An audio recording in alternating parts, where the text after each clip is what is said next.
Teman-teman, assalamualaikum warahmatullahi wabarakatuh. Kita ketemu lagi di obrolan podcastnya Timo Blog Channel.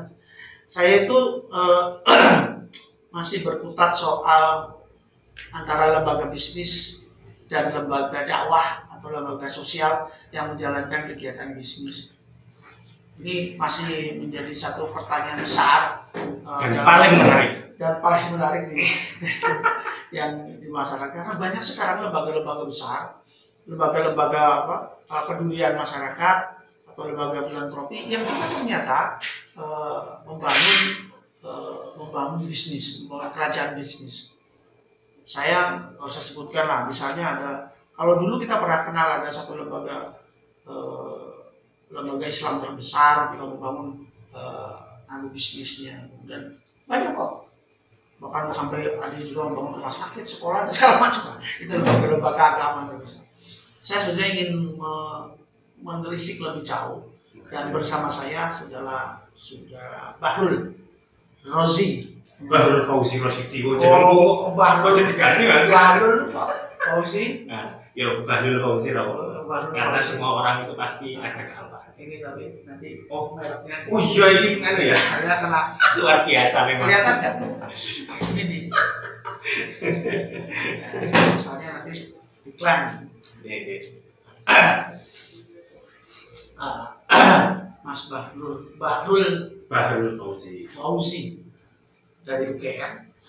Mas Bahrul ini banyak berkecimpung di bidang ekonomi, ya. Kemudian Mas Bahrul ini juga memiliki latar belakang keagamaan yang cukup kuat, sehingga kadang-kadang mungkin saya pemikirannya menjadi terbelah antara mikirkan duniawi dan mungkin saya masuk ke situ. Ini bukan terbelah, tapi bonus.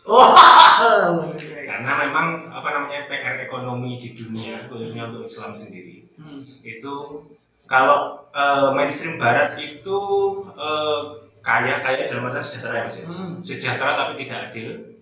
Tapi kalau Timur itu mainstreamnya itu adil tapi tidak sejahtera. Nah, kita pesantren itu menawarkan adil sekaligus sejahtera. Adil dan sejahtera dalam satu paket. Nah, Eko sendiri itu berusaha menggabungkan nasionalisme yang takwa sebagai variabel utama kita menjaga keutuhan NKRI. Karena faktanya para muassis, para pemimpin kita, khususnya saya di Nahdlatul Ulama, para pemimpin itu tidak muncul ujuk-ujuk dan tidak kita berpikir orang masa lalu itu bodoh atau tidak.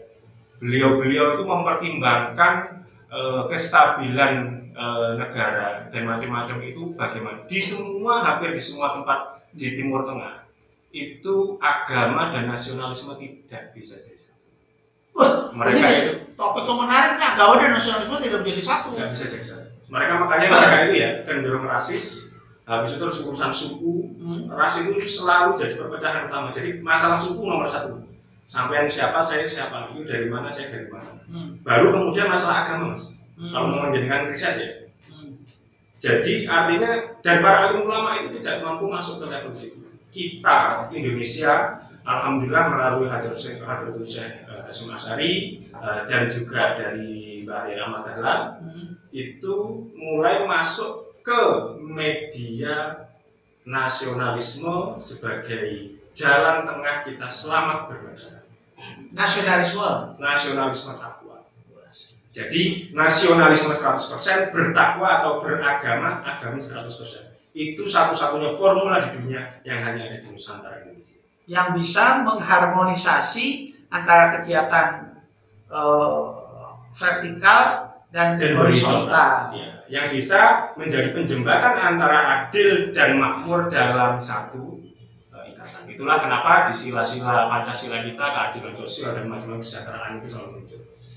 Wah, ini seperti mendengarkan 3 SKS filsafat teologi. Ya, betul. Pak Kiai rada ini kalau makan bagus itu dalam artian saya, tapi kalau makan para muassis tadi itu itu 100%. Baik. Saya kan jadi ngobrol santai. Sekarang saya mau nanya nih Mas. Yeah. Ketika ya sebut saja lah Muhammadiyah, Yeah. NU, kemudian banyak lagi lembaga-lembaga yayasan-yayasan yang melakukan kegiatan bisnis, tetapi juga tidak bisa meninggalkan kegiatan dakwahnya.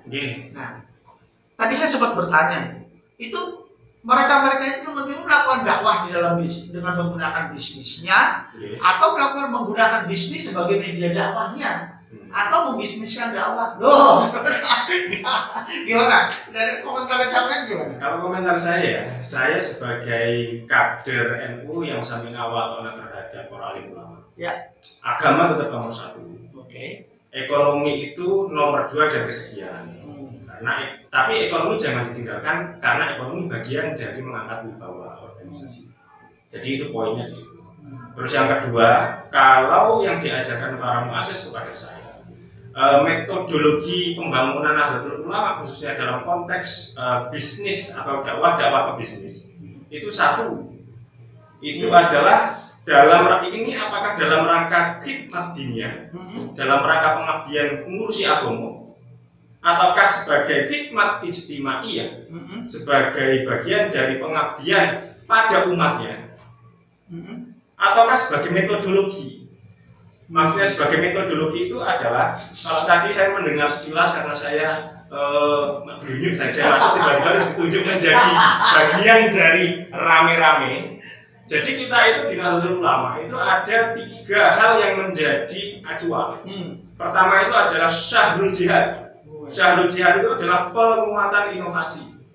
Saya pengen melihat jujur dari teman-teman Yayasan Darusifat, apakah mengarah kepada pengembangan inovasinya, ataukah syahrul mujahadah ini pengembangan ke mental spiritual, ataukah ke syahrul saqafah wal hadroh ini mau menjaga tadarus peradaban atau bagaimana?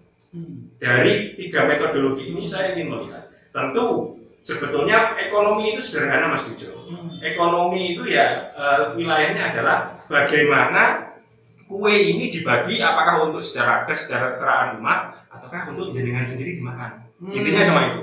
Sehingga kalau bagi saya ekonomi itu sederhana, yang tidak sederhana adalah kepentingan kita. Nah, gini, kalau kita lihat, saya tidak membandingkan. Ini diskusi jadi serius banget. Wah, saya itu sebetulnya cuma bagian dari pengen ngerasain itu loh, jajan. Saya sekarang jadi gini, Mas.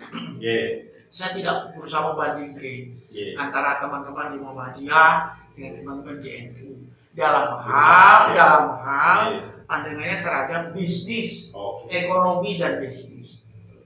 Nah, kalau tadi saya melihat bagaimana cara pandang teman-teman NU diwakili oleh Mas Bahrul tentang bisnis. Nah, sekarang Mas, apakah salah jika teman-teman NU yang dalam konteksnya ada macam-macam, usaha dan segala macam, dia melakukan bisnis itu, melakukan bisnis itu.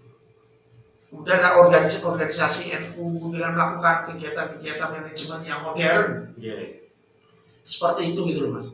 Dari tiga hal yang disampaikan oleh Mas Bahrul, apa sih yang harus diperhatikan oleh teman-teman di NU ketika dia melakukan kegiatan bisnis dan ekonomi? Sebenarnya kalau pertanyaannya apakah ada yang salah, tidak ada yang salah selama norma-normanya ini tidak dilanggar. Oke ya.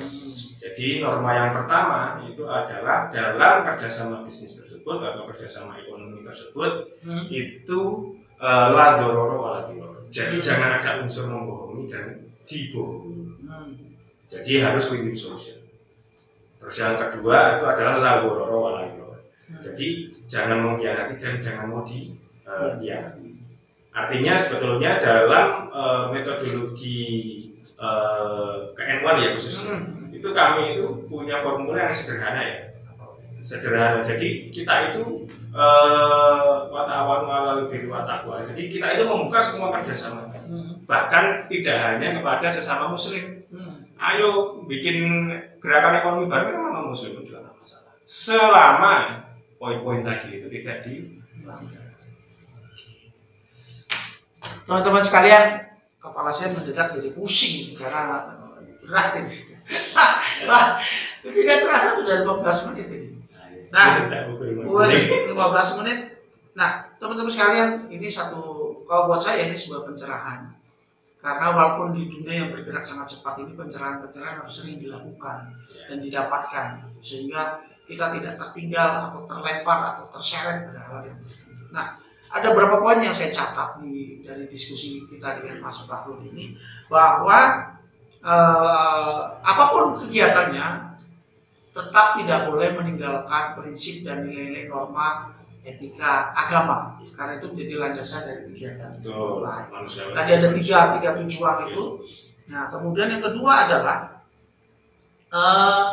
di dalam gerakan-gerakan bisnisnya, baik teman-teman di NU atau Muhammadiyah harus melihat keseimbangan. Jadi keseimbangan itu artinya keseimbangan, terutama keseimbangan batin, di mana keuntungan itu sebetulnya untuk siapa gitu, apakah untuk umatnya atau untuk diri sendiri, untuk memperkaya sendiri atau tidak. Kemudian prinsip yang lain adalah di mana jika kita melakukan kegiatan ekonomi dengan berbasiskan umat gitu, ya kan? Nah, berbasiskan umat itu yang paling penting adalah jangan menipu atau mencurangi ya, betul ya.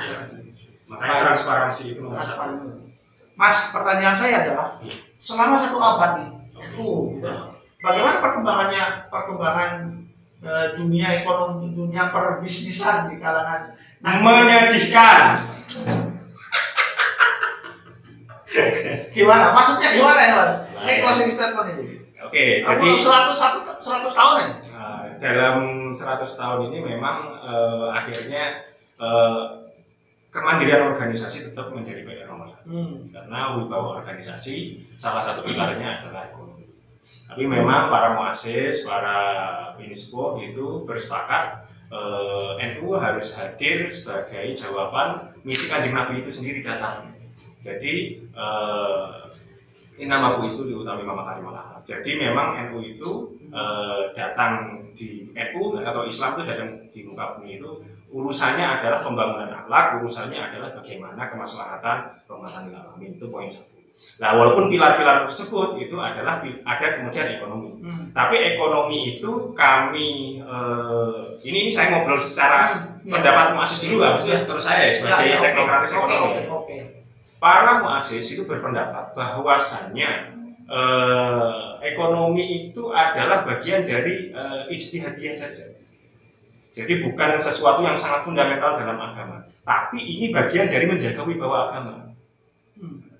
Nah, tentang pengaturannya bagaimana? Tentang pengaturannya itu adalah memang harus dengan profesionalisme tinggi, karena hal-hal yang disebutkan tadi itu dijamin dengan proses profesionalisme. Makanya di kesempatan kali ini saya berharap sekali ada pesan kepada JBSIS kita yang baru, kepada teman-teman di Darushifa itu minimum tolong tampilkan dalam 3 hal ya.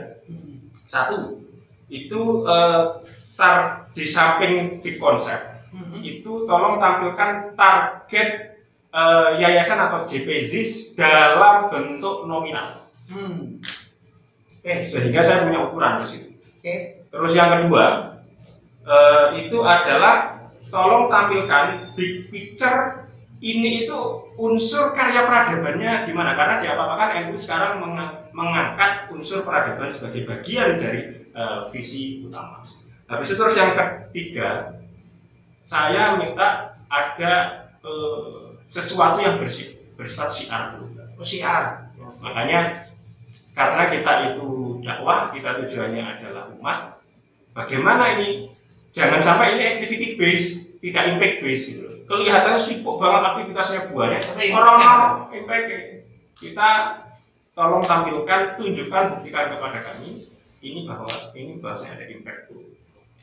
Siap, teman-teman sekalian, NU sekarang menjadi satu lembaga yang seksi karena ditarik-tarik kemana?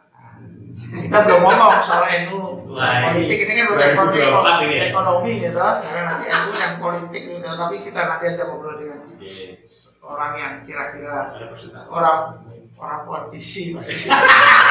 Baik, terima kasih teman-teman. Kita ketemu lagi dalam diskusi berikutnya. Salam.